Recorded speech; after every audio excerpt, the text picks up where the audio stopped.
and it's what, 1:59, it's almost 2, and you know that by 5 the polls will be closing. We're expecting a press conference from the CODEO. You know that they have set up their own situation room, if you like, and they've been monitoring this.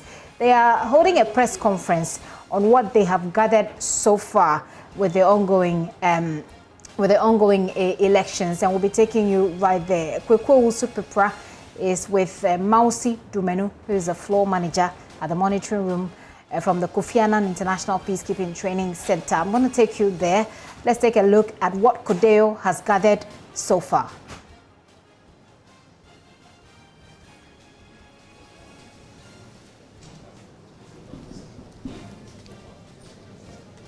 Hello, Gifty. KOP, I'm handing over to you right now. Tell us what they have gathered so far and what exactly this press conference will be highlighting for us.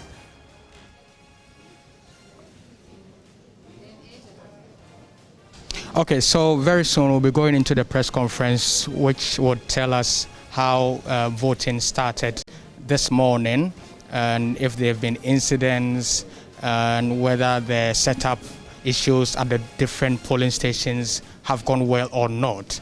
The board and managers of CODEO and other observing groups are in their room doing the analysis and studying the figures very well, so that they will come up with the press conference in just a few minutes. But I just want to take you through the process here at the Information Center, the CODEO National Information Center here at the Kofi Annan International Peacekeeping Center. I've been joined here by Mausi Dumenu, and I just want to run by our audience what happens in this particular room. What happens here?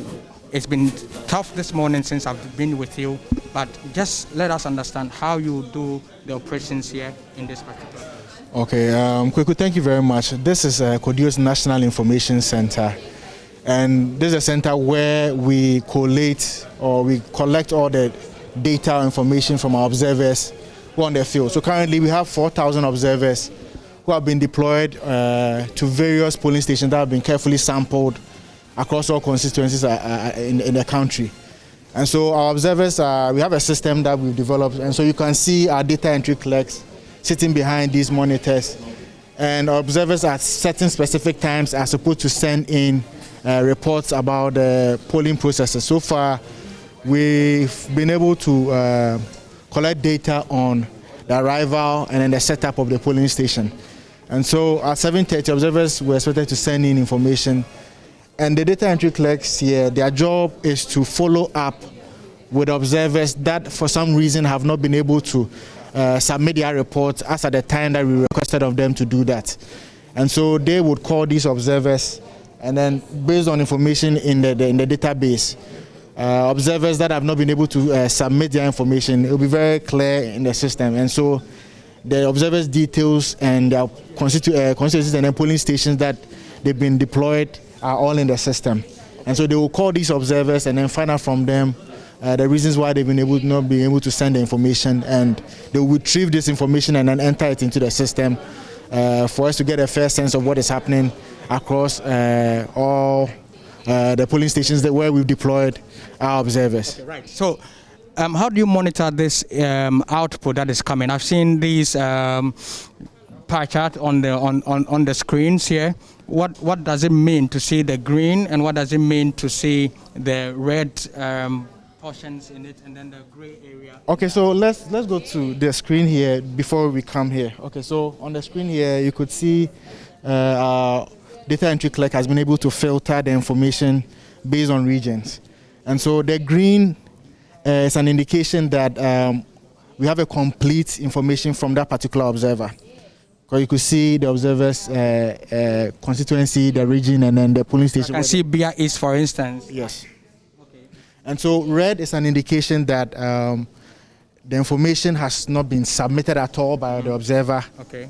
And yellow is also an indication that unfortunately we don't have any yellow here, but yellow is also an indication that there's partial information, in the sense that, for instance, in a particular report, if there are about 10 questions to submit and the observer submits 8 out of the 10, it means that our data entry clerk has to call that observer and then retrieve the rest of the information that is missing from the system. Oh, okay. And so when we come to the screen here, this is the dashboard that gives us an overall picture of the information that we've received in the system. So on the screen here, we have what we call the PVT, the parallel vote tabulation. That is looking at, so we have out of the 4,000, we have 1,005 observers that we deployed in certain specific polling stations, and then their results will be used to verify the results that the Electoral Commission will declare at the end of the day for the presidential elections. And so out of this, you realize that we have for arrival, the circle is almost entirely green. This indicates is that the data set that we have is almost complete. So we just have a few observers that are yet to submit the information that we need. So it could probably be that they are in overseas areas, very remote areas, and so the network in those areas are probably poor. So we have to give them some time, and then we wait on them for that information to come in. When it comes to the setup, you realize that we have just about 0.7% that is red, 0.2, just about 0.2 that is yellow. Yeah. Yellow is an indication of partial, and then red is an indication of no submission. So observers, our data entry clerks here are calling all those observers who find themselves in that category to collect that information and then enter it into our system here so that we can have a full green circle. We are interested in the green. Okay. But I also know that you have an incident center. For lack of time, we may not be able to go there to see what exactly happens there, but run by us what the people over there at the incident center do. And okay, let's just take a smooth walk to the incident center. Gifty, just bear with us. We are going into the incident center, and then Maushi would run through the process that the monitors here and observers go through to establish the operations here at the incident center of the CODEO Information Center. Okay, so here we are. This is where we have our incidents desk. So our incidents desk is on my right here, and their responsibility is to look through the database and then look at incidents that have occurred during the electoral process. So any incident that has the tendency of affecting the smooth running of the polling process. So for instance, if the polling station opened late at 10 a.m., if it hasn't opened, we classify that as an incident. If materials were short, or if we have, for instance, violence or anybody trying to intimidate voters or polling officials or observers, we treat that as an incident. So they specifically deal with this. So when observers send in their text message into the system, the data entry clerks will immediately call these observers on the field to try and, first of all, verify what the issues are. Is it true or not? And if it's true, we want to know who is involved. Is it a party agent? Is it a parliamentary candidate? Is it a party executive? Or is it voters that are misbehaving? Okay. Or whatever the issue may be. Okay. And then we want to clarify these issues, and then they would confirm them into the system. But just quickly, there's also the issue of fake news in this era of social media. It's flying all over the place. How do you verify in this incident center which story is genuine, which story is accurate, and which one can be just thrown to the dogs as fake news? On my left side, we can see some people over there. What they are doing is that we have, CODEO has a partnership with Dubawa of Nigeria, which is a fact-checking organization. We have Ghana Facts here. We also have Pen Plus Bytes. And then we also have Ghana Facts. Okay. And they are all doing some fact-checking. So they are also doing crowdsourcing and then monitoring some social media sites as well as traditional media to see some of the incidents that are going on. So for instance, if they pick up any incident, they will pick it from there and then come to the data entry clerks to find out if it happens at the polling stations where we have observers. They want our observers to follow up and then see whether in fact that incident occurred at that polling station where we have an observer. In places where we do not have observers, we have some constituency supervisors who roam within the constituencies to supervise our observers. So they will ask those observers, constituency supervisors, to check whether the incident actually occurred. So if it's indeed an incident that occurred, they would, and then they get the facts of the issues to know, establish the veracity of the issue. They would they would would they then hand it over as content for the incident desk? So that is already content for the incident. Okay. They would confirm that. Okay. Okay. But the other part is that they want the observers to fill in that incident. But if they find out that it's true, for instance, what they would do is that they would put out something on social media. To say put out fake or it's accurate? It's accurate. Fantastic. They will put out to indicate whether it's fake or not. And so they are doing that to counter fake news that usually, raises it, especially when we're in election period. And so that desk is helping us to do exactly that. Okay, so if an incident happens and it is brought here, but it is resolved, say, in a few minutes or seconds, would it still go into the system as just an incident, and how would you treat that in the data collection? Okay, so regardless of how it happens, whether it happens for long or happens for a very shorter period, so for us it's been flagged as an incident.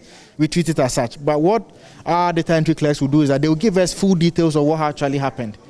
So if it's, for instance, 5 minutes, how many people in the queue were affected by this particular incident? How many people were in the queue as of that time that were affected by this incident?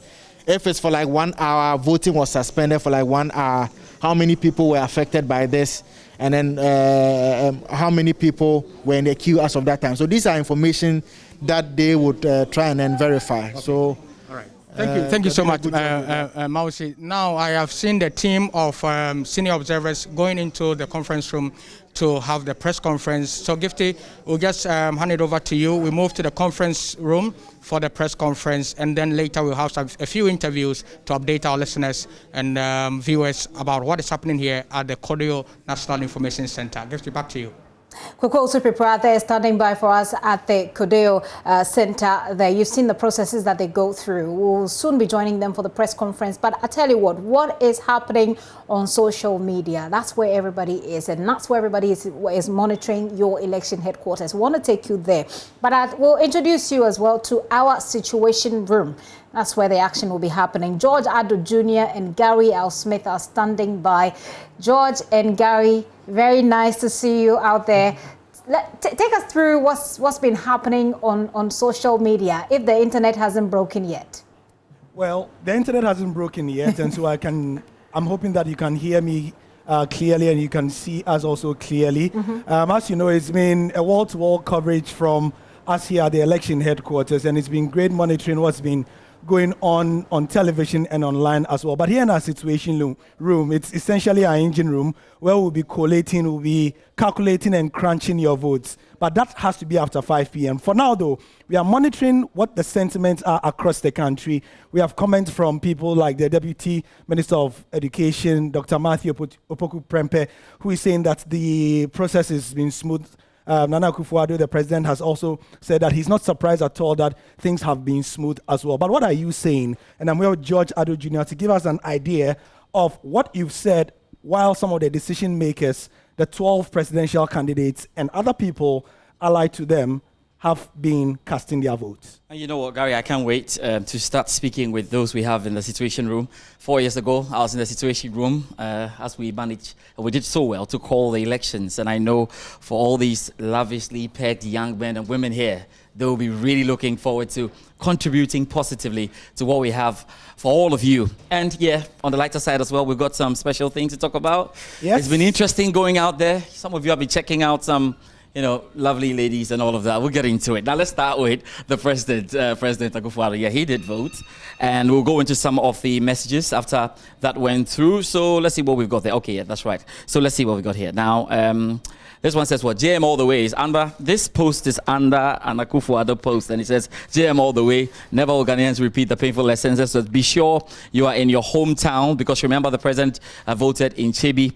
And there's an interesting one coming from Pinocchio Kojo Mensah, says he voted for JM. Did you see it yourself? Now, Mensah Kweku says, hashtag vote for change 2020. Sure.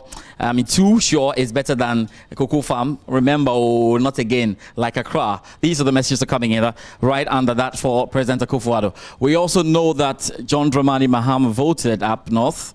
Yes, in Bole. And of course, we've had some, interesting comments as well. Gary, you want to go through it? Ahinaba Asante starting with that? Yes, he says, it's me, Asante, the guy who just voted for you a few minutes ago. Do you remember? Say, I swear I love you too much and I want you to come back again, please, I beg. So this is under the post on the JoyNews page that showed John Dramani Mahama voting in Bole as well. Asasi GH, who commented on the other post, is back and says, I'm sure he didn't even vote for himself. Abdul Razak Yugu says, I'm not sure he voted for himself. Joe Jonah says, did he vote number one? And Mahama Ba Adodazi says, so help us God. George, what do you have next? We've got more, Gary. Let's check this right. Okay, so Vice President Baumia, Dr. Baumia also voted yes, and we know he also did up there in Wale Wale. So, yeah, we've got some interesting messages right under that. Isaac Fifi says, well, today marks his last day in office as VP. He should go and have some... Okay, I'll leave that there. His last day. We'll just keep the last day for you. That's what you think. Samantha, someone says, an Okada man refused to pick me to go vote for NDC. That was when I changed my mind. Oh, wow. 4 more for Nana. Okay. Now, this is coming from Mobita Gaba. It says, even Baumia voted for JM. And you can see the emojis there. Smiling one. Very, very smiley one. Okay, now, Christian Pepper says, congratulations, sir. It's absolutely well by His Grace. Mubarak Suleiman Kambiri says, do not think we are voting just, we love that party. You are very wrong. We are voting who is good for the country, okay? That's number 1. Free water, free SHS, free. Okay, Gary, maybe you want to end with this one. Okay, let's see. What do we go? Yeah. You want to end with this? We have here Professor Nana Jane Opoku-Agyeman also voting. And she says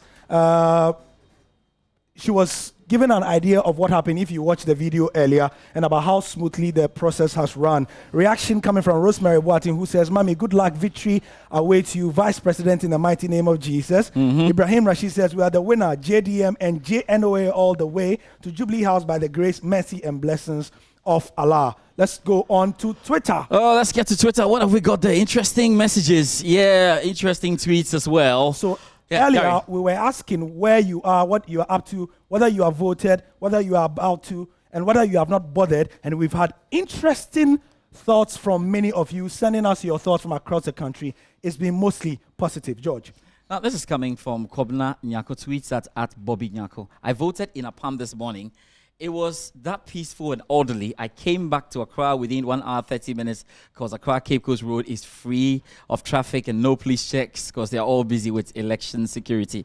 And I think this is actually something that's been running through most of the tweets we have seen. Yeah. Some have even gone to, the extent of describing how easy the process and smooth the process has been. Some of you have even put a cap on it. Some say 3 minutes, some say 2 minutes. Yes. This is coming in from Ishmael Arthur, who tweets at Ishmael Love, and he says, I have voted the shortest time spent at the polling station since I started voting since 2004.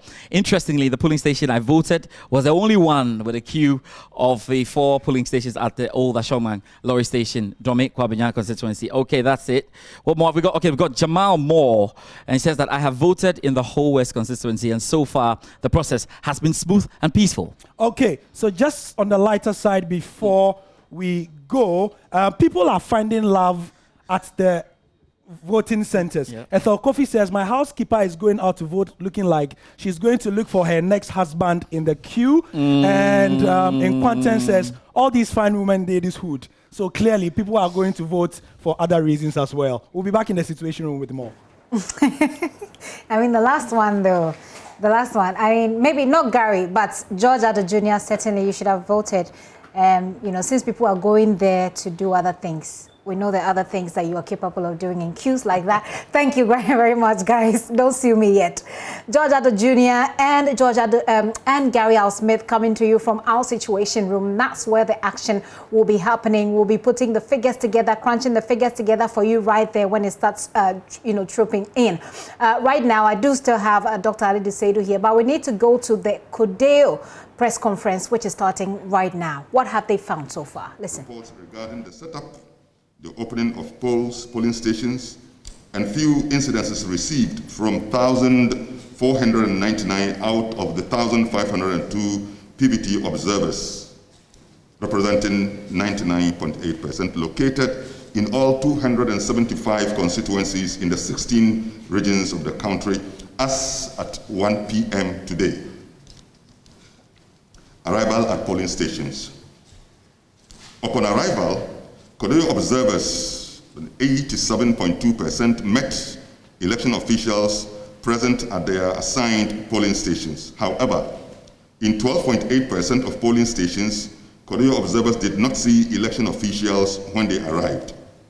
It is worthy of note that by rule, CODEO observers are not expected to arrive at their polling stations at 6 a.m. are expected to arrive at 6 a.m. Therefore, not seeing election officials upon arrival does not connote lateness on the part of election officials. Most of the polling stations, about 72.5%, had the required number of election officials, that is 6. Another 18.6% had 5 officials. 5.9% had 4 officials, and 2.3% had between 1 to 3 officials. In other words, in some of the areas that we went to, you met all the full number of expected officials of EC, which is 6 in number, but in some you met the number below what is expected. In 98.2% of polling stations where CODEO observers are located, electoral officials respected their status as Electoral Commission accredited election observers and permitted them to observe the polls. CODEO can confirm that a few of its observers are experiencing network challenges and have not been able to send their information. This accounts for the shortfall in the number of observers indicating they were permitted to observe. CODEO observers indicated that 91.8% of polling stations were set up to allow voters to mark their ballots in secrecy. They also reported that in 94.4% of all the polling stations were accessible to the persons with disabilities and the elderly.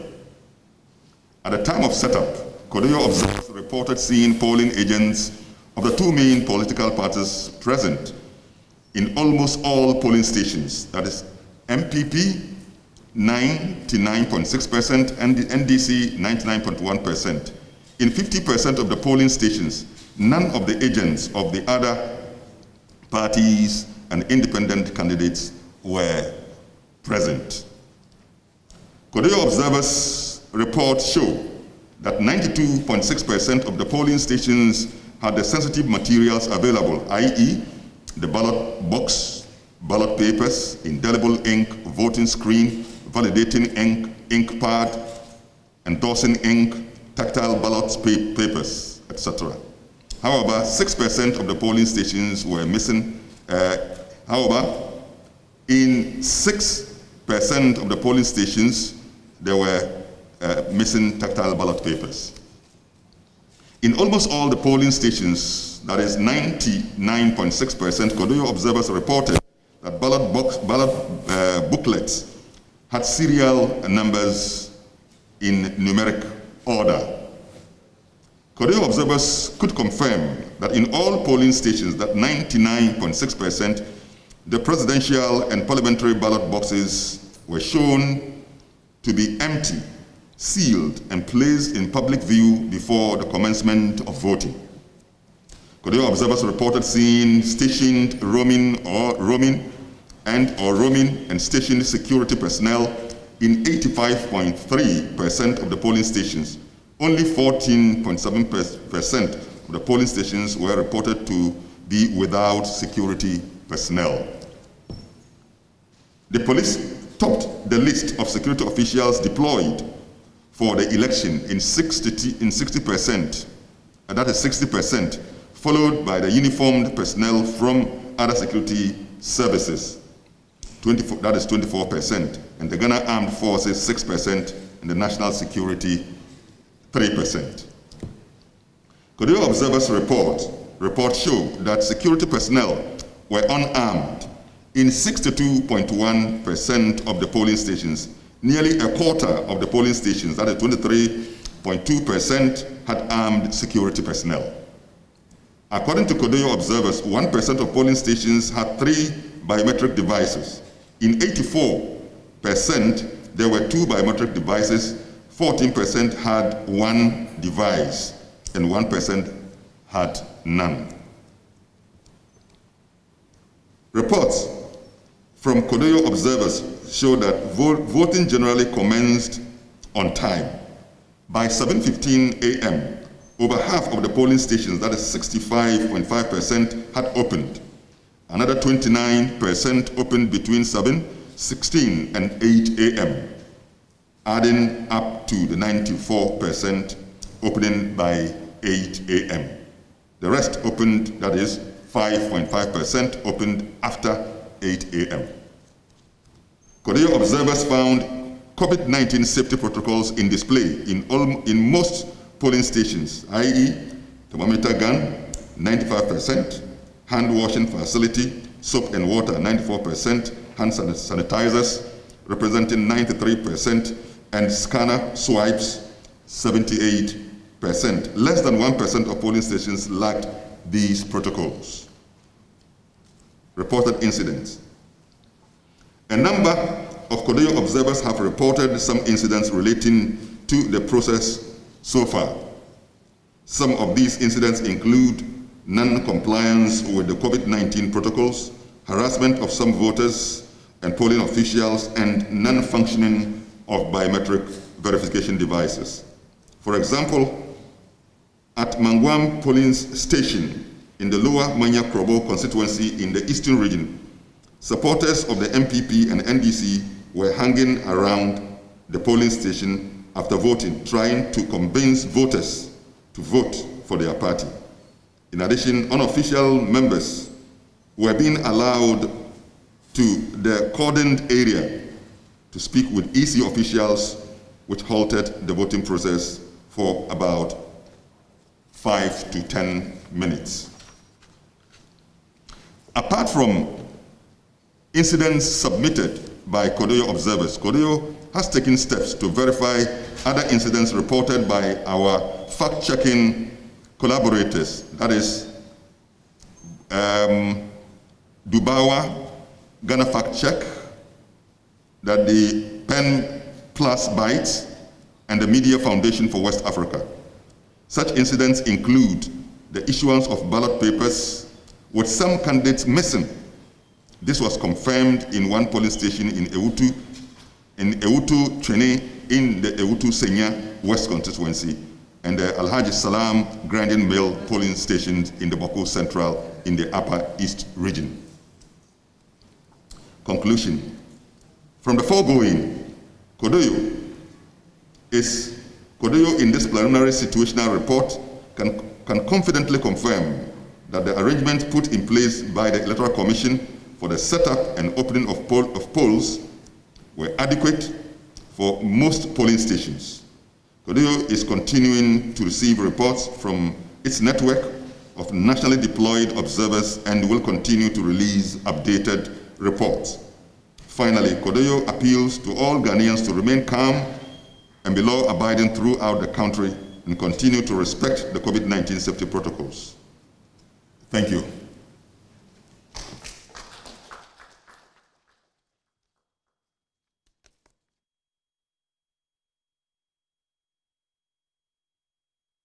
Sheikh Arimi out there, who is also spokesperson for the National Chief Imam, speaking at the CODEO press conference there, he highlighted a number of things there. Talks about 12.8% of stations that had no election officers on arrival. Then they're talking about 6 a.m. So he gives a context anytime he raised an issue. He's of course mentioned what happened in the Ewutu Senya West. He hasn't talked about the shooting incidents, perhaps because it didn't happen at a polling station, but he's talked about the presence of security, the presence of material at the time, the adequacy of processes put in place for the process to go through, etc., and the number of officials available and at what time. Let me quickly take your thoughts on it, Dr. Alidu Seidu, and then we'll go over to Studio 997, take some thoughts from my colleagues there as well. I think overall he has painted a very impressive picture of what has happened so far. And I think in terms of security at polling stations, in terms of arrival of voting materials at polling stations, in terms of the presence of EC officials and all those things, accessibility to disabled and the aged, and then respect for COVID-19 protocols have been satisfactory up till now. What I also wanted to see Remarkable was to also document some of these isolated cases that deviate from the normal processes that he has presented, because I believe in some few polling stations there have been isolated cases where that is very different from the normal picture that is being painted. So once we have this very good picture that's been painted, the isolated cases should also be brought in, because I believe this is just generally for the sake of transparency, and transparency actually helps in our understanding. It also helps in the removal of the suspicion that usually characterizes the voting process. So once we are able to get this kind of briefing at various stages in the voting process up to the end of the day, you have a whole sense of idea of what is going on, and that enhances our acceptability of the outcome. So I think it's a good process, but I also believe that once we paint this very good picture, there are a few isolated cases we should also bring in. He did mention Ewutu Senya West, which is and another one in Boku Central.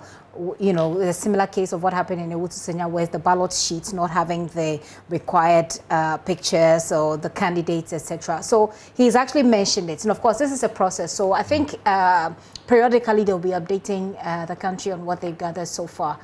Otherwise, this should be fine, isn't it? I think this is very good. Right. Once we are able to get this kind of updates, it helps us to understand what is going on. And once you know what is going on, it is very easy for you to be able to dismiss some of this fake news that comes on the way and have been circulated on social media. It also helps in the transparency of the process, and that will go a long way to the acceptability that we all have for the results that we declare at the end of the day. So I think this is really perfect, and they need to continue those kind of updates up to the end of the polls. All right, well, we'll see how it goes. Hopefully nothing else comes up and it gets smooth, and then we get to the end, and then you know what I mean. But we'll see how that goes there. I'll be crossing over shortly, like I said, but from the picture they've painted, it looks like so far things have gone well. Generally, things have gone well, even in terms of the processes, not even about incidents, like security-related incidents. So far, it looks like it has gone well. So we're looking at a trend that continues from there. Let me just remind you that you can, tweet at us, tell us what you're doing, how you're voting. Election HQ. That is the hashtag, Election HQ. Remember that the election coverage is brought to you in association with Petrosol, clean fuel in full quantity, as always, a delightful experience. Cowbell Coffee, taste it, love it. Magdan Shipping and Logistics Limited, your total logistics partner. And Part Ever Limited, your home of modern furniture. DDP Outdoor Limited, serving great brands. Festival, adding flavors to your life. And Wutriye Lotteries, that's star 787. Hash, Ghana's premier and biggest jackpot lottery. HEPA Plus mixture for your general well-being. And I'll be telling you more about these people who are supporting us to be able to bring you this coverage as we go along.